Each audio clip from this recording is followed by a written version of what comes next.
Bueno, vamos a empezar viendo la introducción a UP1 y tratando de integrar unos temas, los más importantes de la unidad,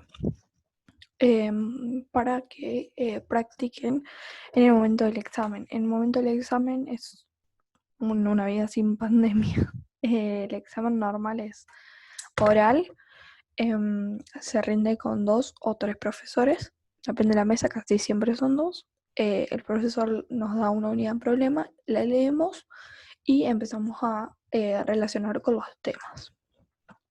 En el caso de la UP1, la situación problemática es que Juan y Leticia han iniciado sus estudios en medicina y en un mismo día han escuchado a un profesor afirmar que los seres humanos somos animales emparentados con todos los seres vivos y otros docentes que también somos personas sociales y culturales.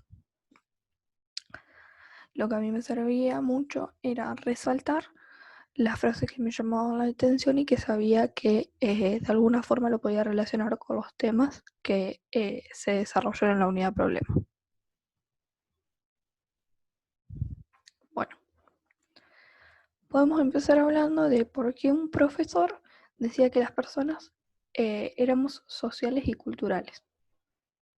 Ustedes van a ver a lo largo de la carrera, en la parte de medicina social, eh, que nos llamamos sujetos o que nos podemos nombrar como sujetos. Porque somos un todo integrado.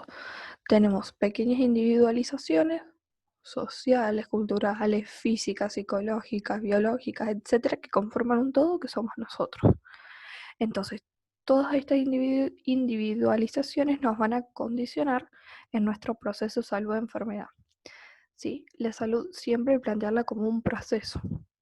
Van a ver que no es algo estático, sino que es algo que va variando a lo largo del tiempo, a lo largo de nuestra vida, tanto por nuestros factores como factores condicionantes, por ejemplo, ambientales, o sea, factores externos. Y nuestra función como médicos es tratar de que los sujetos tengan las herramientas para hacerle frente a las enfermedades y no enfermarse. Como todos tenemos individualizaciones propias, o sea, todos somos diferentes, puede ser que algo que a mí me causa enfermedad, a otra persona no, porque le hace frente, porque tiene individualizaciones para hacerle frente a eso y no enfermarse. Acá podemos incorporar los conceptos de cultura que están planteados de diferentes autores, cómo ha ido variando la cultura en el tiempo. Y lo que hablaba el otro profesor era que éramos animales emparentados con todos los seres vivos. Somos animales y ¿por qué estamos emparentados? Porque venimos de un mismo origen. Entonces acá yo les puse algunos conceptos que podían tener en cuenta, como qué era la vida, la célula, la evolución, las teorías. La teoría más importante, o la que se considera hoy en día como la más importante, que es la de Darwin. La hominización, las transformaciones más importantes, los huesos y los tejidos. Bueno, ¿cómo yo integro todos esos temas en que somos animales emparentados? ¿Por qué dice que somos emparentados? Porque venimos de un mismo origen. Este origen se remonta a muchísimos años atrás y está tratado de explicar por diferentes teorías, que son las llamadas teorías de la evolución. Y ahí podemos hablar de qué es la evolución, que es un proceso de diversificación y cambios a través del tiempo en los seres vivos. O sea, nosotros fuimos cambiando a través del tiempo hasta llegar a lo que somos hoy. Fuimos evolucionando y seguramente lo vamos a seguir evolucionando a través de los años. Entonces, esta evolución ha sido tratada de explicar por diferentes científicos y se crearon así las diferentes teorías de la evolución. Que hay que saber varias, pero la que se cree a ciencia cierta es la de Darwin. Ahí podemos hablar de selección natural y demás. Bien. El proceso de evolución, entonces, que hablábamos de diversificación y cambios, van a ser cambios tanto morfológicos, fisiológicos y conductuales. Con los conductuales acá podemos relacionar a que somos personas sociales y culturales, que tenemos una cultura. Y a los morfológicos y fisiológicos podemos comenzar hablando, por ejemplo, integrar la hominización, que es nuestro proceso evolutivo, o sea, de las personas, que comenzó con los primates a los homínidos que somos nosotros, ¿no? Todo esto a través de varios años de cambios. Y los homínidos han tenido diferentes evoluciones. Ya dijimos a nivel social, como por ejemplo, podrían nombrar las conductas de maternaje, ¿sí? Que la mamá cuida cuida a la cría, digamos. Y en los cambios físicos, las diferentes evoluciones a nivel de la estructura, por ejemplo, ósea. Acá, por ejemplo, tenemos el proceso de hominización. Vamos a tener los diferentes géneros y sus características. Porque es importante el lugar de origen, que sepamos de cada género para ver cuáles fueron los primeros en desplazarse hacia otros lugares. Por ejemplo, el primero fue el Australopithecus, que eran robustos, bueno, estaban solo en África. Eran bípedos, tenían los molares pequeños y eran de talla baja.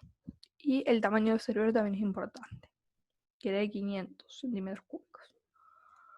Después el género Homo habilis, también solo se quedó en África. Era bípedo, ya tenía molares bicúspides de talla baja, ya tenía el pulgar oponible, ¿sí? Que nos permitía una mayor movilidad de la mano, ya tenía habilidad manual entonces, y esto le permitía construir herramientas. Se desarrolló la mano. En este caso, acá podrían, por ejemplo, saltar y hablar de miembro superior. Y fue aumentando el tamaño del cerebro. Después tenemos el género Erectus, también origen África, y los rasgos eran que ya tenía una bipedia perfecta, tenían los premolares y cúspides, ya eran más altos, por esto la bipedia perfecta que les permitió crecer. Construían herramientas, pero ya eran más complejas y comenzaron a usar fuego. Y fueron los primeros en migrar. Migraron a Europa, Asia y Oceanía, y el tamaño del cerebro era obviamente mucho más grande. Después tenemos el género Neanderthals, que no se sabe por qué desaparecieron.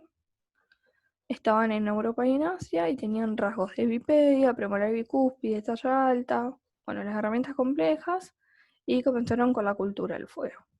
Y el tamaño cerebral era mayor al nuestro, que somos los Homo sapiens, que también tenemos los mismos rasgos, pero desarrollamos el razonamiento. Y fuimos migrando a través de los diferentes continentes en diferentes épocas del tiempo. Y nuestro tamaño cerebral es de 1500 centímetros cúbicos. Entonces, hablando de tamaño cerebral, podemos saltar a la anatomía, por ejemplo, del sistema nervioso, y hablar de la caja ósea que lo recubre, que es el cráneo, una de las opciones. Bien. Acá se nombran algunas características evolutivas, como por ejemplo que las extremidades ya teníamos 5 dígitos y los dedos tienen 3 segmentos, excepto el pulgar que tiene 2. Y esto le da una mayor sensibilidad. Los miembros tienen movimientos libres porque la bipedia permitió liberar los miembros superiores.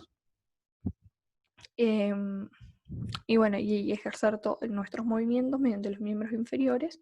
Ahí podemos hablar de la anatomía de estos miembros, articulaciones y marcha. También adquirimos la capacidad de mover el radio sobre el cúbito, permitiendo la supinación y rotación. Ahí podemos hablar de la anatomía del miembro superior. Las uñas, en lugar de las garras, permitieron liberar la superficie táctil de los dedos, entonces podíamos manipular las herramientas, controlar herramientas más complejas y explorar. Después, había un mayor desarrollo del olfato que de la vista, y ahora por la posición que tomó la cabeza, gracias a la bipedia perfecta, desarrollamos más la vista y para poder mirar a lo lejos y así tener una visión profunda. Entonces podríamos detectar a lo lejos si había peligro o ver si había una cría para cazar. Bueno, ahí dice fortalecimiento también del vínculo materno-filial, eso es más cultural. Bueno, la postura erecta, con los miembros superiores más largos que los posteriores. El tronco queda parcialmente erguido y hay un cambio de orientación en la cabeza, que era lo que yo ya hablé, y ahí podemos también relacionarlo con la columna vertebral. Bien. ¿Cómo podemos relacionar anatomía, histología y química en esta unidad? Que son como las materias más importantes que no nombré tanto. Medicina y sociedad ya dijimos entonces a través de la cultura, de entender a la persona como un todo integrado, ¿sí? Porque no solo nos importa la salud física, sino la psíquica también, que todo su contexto lo influye. Y en la parte de química, nosotros en un P1 vamos a tener proteínas, aminoácidos, etc. Y podemos comenzar hablando desde 2 puntos del problema. Uno es que nosotros, si nos remontamos al origen de la vida, o sea, vimos que fuimos evolucionando, pero venimos de lo mismo, de la célula, de la unidad morfofuncional, de todos los seres vivos. Todos estamos constituidos por células. Y las células que forman nuestro medio interno, bueno, en nuestro medio interno van a pasar procesos metabólicos, intercambios celulares y demás, que nos permite mantener una homeostasis para que estas células puedan funcionar bien. Y en estos procesos metabólicos van a participar las enzimas. ¿Qué son las enzimas? Son proteínas, entonces podemos hablar de cómo están conformadas las proteínas, que son aminoácidos.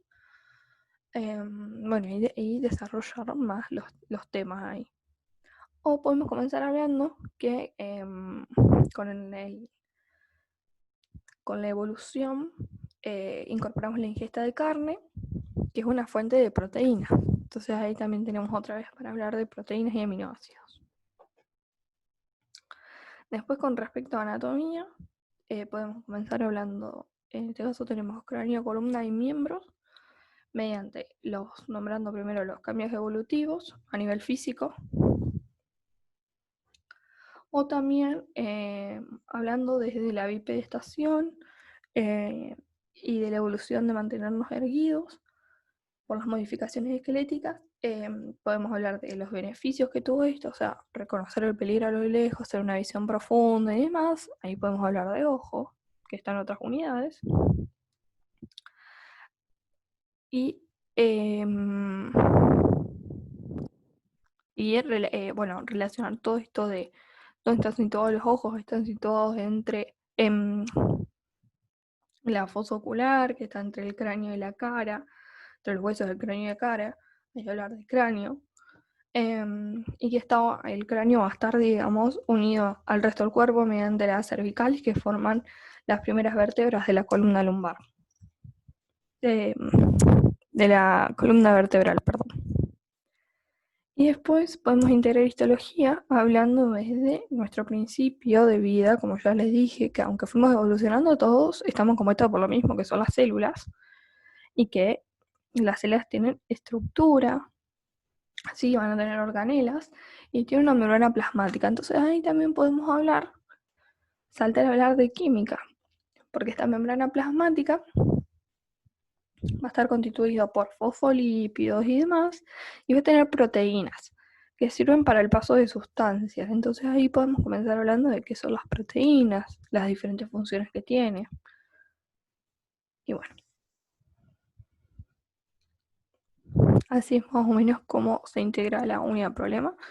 Pueden cortarla y desarrollar algún tema en específico o empezar desde otros puntos de vista, pero es para que tengan una idea general de cómo hacerlo. Gracias.